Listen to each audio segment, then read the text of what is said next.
Hello friends, welcome to ignited minds. આજના આ વિડીયોમાં આપણે યુનિટ 6 સમજીશું, જેનું નામ છે આઈ લવ યુ ટીચર. આ લેસનની અંદર આપણે હેલન કેલર વિશે જાણવાના છીએ, જે બ્લાઇન્ડ એન્ડ ડેફ હતી. હેલનના જીવનમાં તેની ટીચર એન સુલિવનનો ખૂબ જ મોટો ફાળો છે. તેમણે એવું તે શું કર્યું કે તે બંને આટલા ફેમસ થઈ ગયા? તો ચાલો લેટ્સ સ્ટાર્ટ ધ લેસન. બ્રેકેટમાં આપ્યું છે કે હેલન કેલર ખૂબ જ નાની ઉંમરમાં આંધળી અને બહેરી બની ગઈ, અને કેમ કે એ બહેરી પણ હતી તો તે બોલતા પણ ના શીખી શકી. એના પેરેન્ટ્સ ખૂબ જ ચિંતિત થઈ ગયા. પછી તેમણે આંધળા અને બહેરાને શીખવાડે તેવા એક શિક્ષક મળી ગયા, એન સુલિવન, જેમણે હેલનની લાઈફ પૂરેપૂરી બદલી નાખી. અહીં આ લેસનમાં હેલન દ્વારા જ લખવામાં આવેલી તેના જીવનમાં આવેલા ટર્નિંગ પોઈન્ટ વિશે લખેલો અહેવાલ આપવામાં આવ્યો છે. હેલન લખે છે કે મને હજી પણ યાદ છે 1887ની એ સવાર. હું ત્યારે ફક્ત 7 વર્ષની હતી. તે દિવસે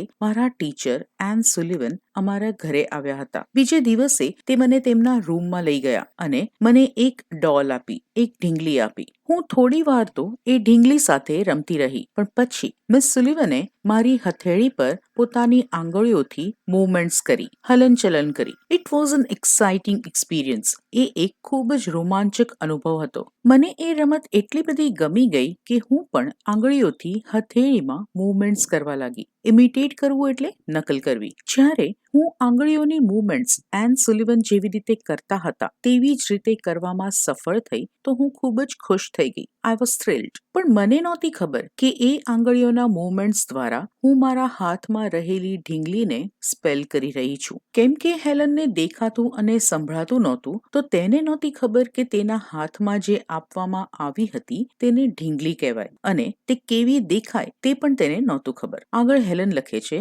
કે થોડા દિવસો પછી હું અને મારા ટીચર ગાર્ડનમાં ચાલી રહ્યા હતા. અચાનક મારા ટીચરે મારો હાથ વોટર ટેપ એટલે કે નળના નીચે મૂકી દીધો. હવે જેવો પેલો પાણીનો ઠંડો પ્રવાહ એક હાથ પર વહેવા લાગ્યો કે તરત જ મારા ટીચરે મારી હથેળી પર WATER વોટર લખ્યું, અને પછી તો અમે દરરોજ અલગ અલગ વસ્તુઓને સ્પર્શ કરવાની રમત રમવા લાગ્યા. આ રમતથી મારી આત્મા એટલે કે સોલ જાગૃત થયો, અને મને ખબર પડી કે હરેક વસ્તુનું નામ હોય છે, અને દરેક નામ મારી અંદર એક નવા વિચારને જન્મ આપતો હતો. મને એવું લાગતું હતું કે હું જે પણ વસ્તુને અડતી હતી તે જાણે જિંદગીથી ધબકતું હતું. આહા, મને હવે એવું લાગતું હતું કે આ બધા શબ્દો દ્વારા જાણે હું દુનિયા સાથે કનેક્ટ થઈ ગઈ, જોડાઈ ગઈ. મિસ સુલિવન મને દરરોજ સવારે લોંગ વોક્સ પર લઈ જતા. આ નવા શબ્દોના લીધે, નવી નવી વસ્તુઓની ઓળખના લીધે મારા પાસે પૂછવા માટે પુષ્કળ સવાલો હતા. હું તેમની હથેળી પર કશુંક લખતી અને બદલામાં તે મારી હથેળી પર તેના વિશે વાત કરી મને સમજાવતા. કેવી રીતે સમજાવતા? તો એક નાના બાળકના કાનમાં આપણે ધીરેથી અને પ્રેમથી બોલીને એને સમજાવીએ એવી રીતે તે મારા હથેળીમાં મારા પ્રશ્નોના જવાબ પ્રેમથી અને ધીરજથી આપતા. મારી ટીચર મારી ઉત્સુકતાને, મારી જિજ્ઞાસાને, મારી ક્યુરિયોસિટીને સેટિસ્ફાઈ કરતા હતા, અને હવે મારી આસપાસ બધું જ જાણે જીવનથી, પ્રેમથી અને ખુશીથી ભરપૂર હોય. આ તો હતો મારો પહેલો તબક્કો. પણ હવે second stage of learning was more difficult. તે વધારે અઘરો હતો. એ સેન્સ ઓફ ટચ એટલે કે સ્પર્શેન્દ્રિય પર આધારિત હતો. આમાં મિસ સુલિવન એક શબ્દ બોલતા અને મને ધીમેકથી તેમના હોઠ અને ગળું અડવાનું કહેતા, અને આવી રીતે હું હોઠના હલનચલન અને ગળાની ધ્રુજારી એટલે કે વાઇબ્રેશન દ્વારા બોલતા શીખી. હેલનને બોલતા તો આવડતું હતું, પણ જ્યારે તમને કંઈ સંભળાય જ નહીં અને દેખાય પણ નહીં તો તમે વસ્તુને ઓળખો કેવી રીતે?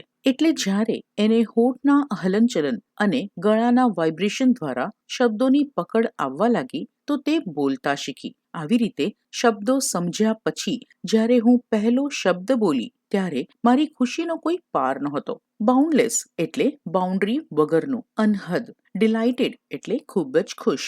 હવે મને એટલું ગમવા લાગ્યું હતું કે હું મારા ટોયઝ, સ્ટોન્સ, ટ્રીઝ અને બર્ડ્સ બધા જ સાથે વાતો કરતી હતી. મને આશ્ચર્યની સાથે સાથે ખૂબ જ ખુશી થઈ જ્યારે મેં મારી બેનને બોલાવી તો તે દોડતી દોડતી મારી પાસે આવી અને મારા ડોગે મારી આજ્ઞાનું પાલન કર્યું. અમેઝડ એટલે આશ્ચર્ય. ડિલાઇટેડ એટલે ખૂબ જ આનંદ થવો, ઓબે એટલે પાલન કરવું, કમાન્ડ એટલે આદેશ અથવા ઓર્ડર આપવો. ફાઇનલી હું બોલી શકું છું. I was able to speak. It was a miracle.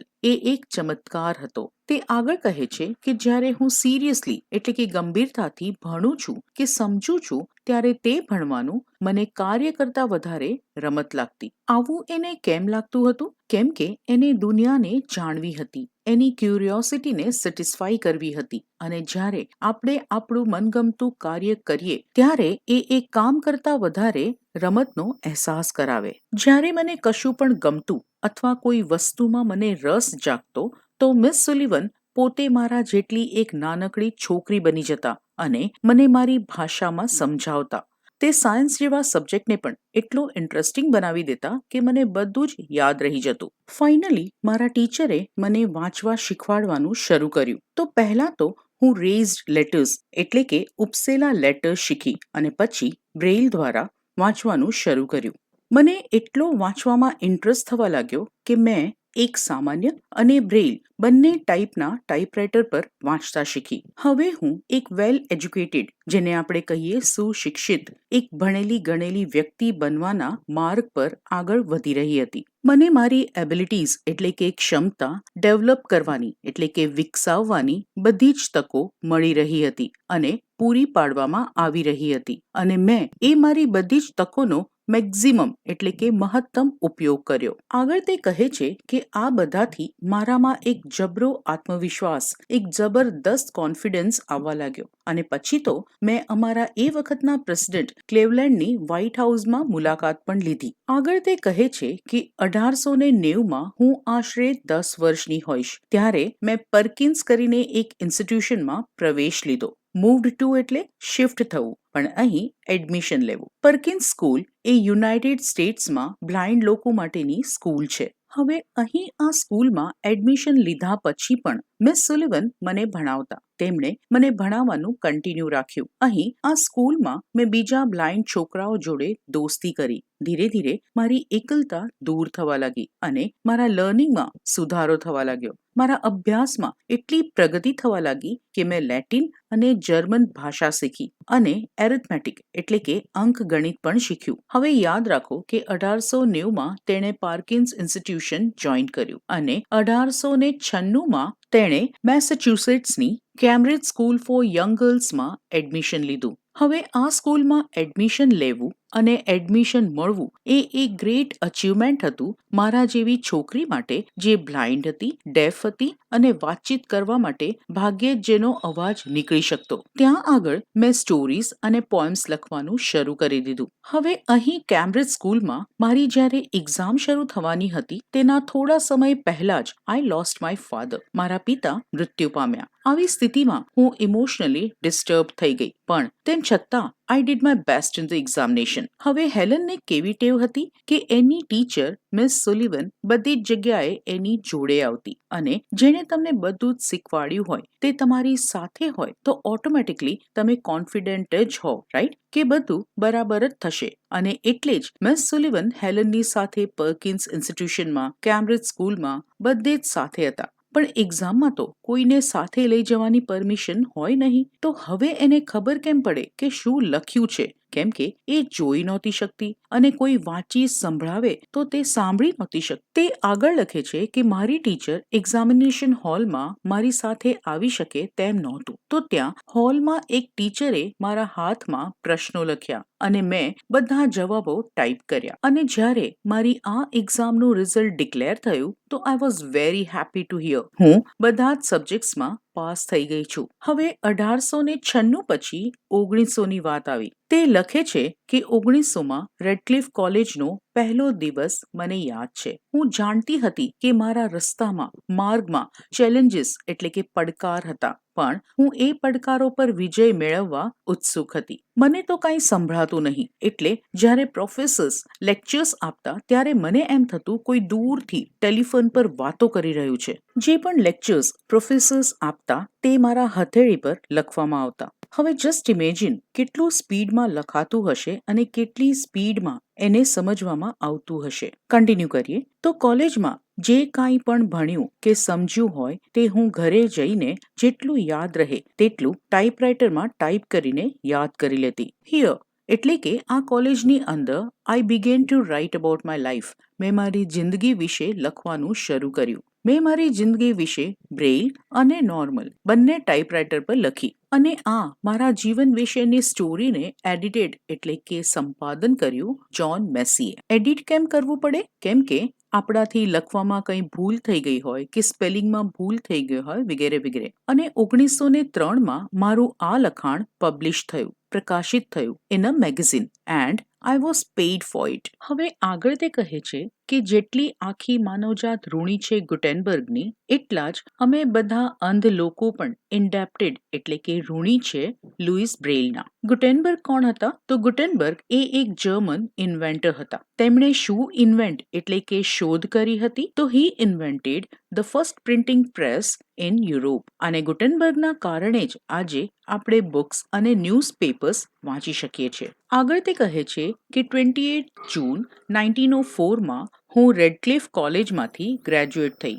મને મારા પર ખૂબ જ ગર્વ હતો કે I was the first deaf and blind person to earn a bachelor of arts degree. હવે મને એવું લાગવા લાગ્યું છે કે મારે લોકોને જાગૃત કરવા જોઈએ કે તમે પણ મારા જેવા અંધ લોકોને ભણાવો અને એડ્યુકેટ કરો, તેમને પ્રોત્સાહિત કરો. મારા જીવનનો મારો મુખ્ય ધ્યેય છે કે પુઅર નેગ્લેક્ટેડ બ્લાઇન્ડ્સની જે સ્થિતિ છે, એમની જે જન્મજાત ક્ષમતાઓ છે અને એમની જે પ્રેરણાઓ છે એમના વિશે મારે લોકોમાં અવેરનેસ એટલે કે જાગૃતતા ફેલાવી છે. અહીં પુઅર લખ્યું છે. પુઅર એટલે ગરીબ નહીં પણ નબળી સ્થિતિવાળા. મારે ફક્ત મારું જીવન ચલાવવા માટે જ પૈસા અથવા ફંડ ભેગું નહોતું કરવું, પણ મારે તો બીજા બ્લાઇન્ડ લોકોના જીવનમાંથી ડાર્કનેસ એટલે કે અંધકાર અને મિઝરીઝ એટલે કે દુઃખો દૂર કરવા માટે પણ ફંડ રેઝ કરવાનું હતું. હું એ ખૂબ જ સ્ટ્રોંગલી બિલીવ કરતી હતી અથવા માનતી હતી કે મેં મારા જીવનમાં મારા ટીચર એન પાસેથી જે મેળવ્યું છે એ મારે બીજાને પણ આપવું જોઈએ. હું બીજાને પણ મદદ કરી શકું. પણ પછી મારા જીવનમાં એક અંધકારમય વાદળ આવ્યું, એક અંધકારમય સમય આવ્યો અને I was deeply કન્સર્ન્ડ about that. મને એના વિશે ખૂબ જ ચિંતા થતી હતી. મારા ટીચર એટલે કે એન સુલિવનની દ્રષ્ટિ દિવસે ને દિવસે ખરાબ થતી જતી હતી અને આના કારણે she could not see clearly. But my teacher was brave enough. એટલે કે મારા ટીચર એટલા તો મજબૂત હતા જ કે તે પોતાની ઓછી થતી દ્રષ્ટિ સામે લડી શકે, તેનો તે સામનો કરી શકે. બટ આઈ વોઝ સોરી કે તેમણે તેમના આંખોની તકલીફ ઉપર ધ્યાન ના આપ્યું. હીડ એટલે ધ્યાન આપવું. એમની આંખો ઉપર ધ્યાન આપવાના બદલે એમણે મને મદદ કરવાનું ચાલુ રાખ્યું અને અંતે મારી ટીચરે પોતાની દ્રષ્ટિ સંપૂર્ણપણે ગુમાવી દીધી અને 1935 સુધીમાં તો તેઓ સાવ અંધ થઈ ગયા. તેમણે મારા માટે પોતાની આંખોનું બલિદાન આપી દીધું. What a great sacrifice it was. કેટલું મોટું બલિદાન કહેવાય કે બીજાને જોતા, સાંભળતા અને ભણાવવા પાછળ પોતે પોતાની દ્રષ્ટિ ખોઈ દીધી. જો એમણે મને લર્ન કરવા, શીખવા માટે સપોર્ટ ના કર્યો હોત અને મને એન્કરેજ એટલે કે પ્રોત્સાહન ના આપ્યું હોત તો મેં આ દુનિયાની જે સુંદરતા છે, આ દુનિયામાં રહેલી સુંદર વસ્તુઓને હું માણી જ ના શકી હોત. હું મારી જાતને મારા ટીચરથી અલગ વિચારી જ નથી શકતી. અપાર્ટ ફ્રોમ એટલે નાથી અલગ. અને એટલા માટે જ મારું હૃદય હંમેશા બોલે છે આઈ લવ યુ ટીચર. તો આ છે એક ખૂબ જ સુંદર લેસન એક સ્ટુડન્ટ અને તેના ટીચર વિશેનો કે કેવી રીતે એક ટીચર પ્રેરણા આપી પોતાના સ્ટુડન્ટને એન્કરેજ કરે છે. With this, we have come to an end of a beautiful lesson, I Love You Teacher. Thank you.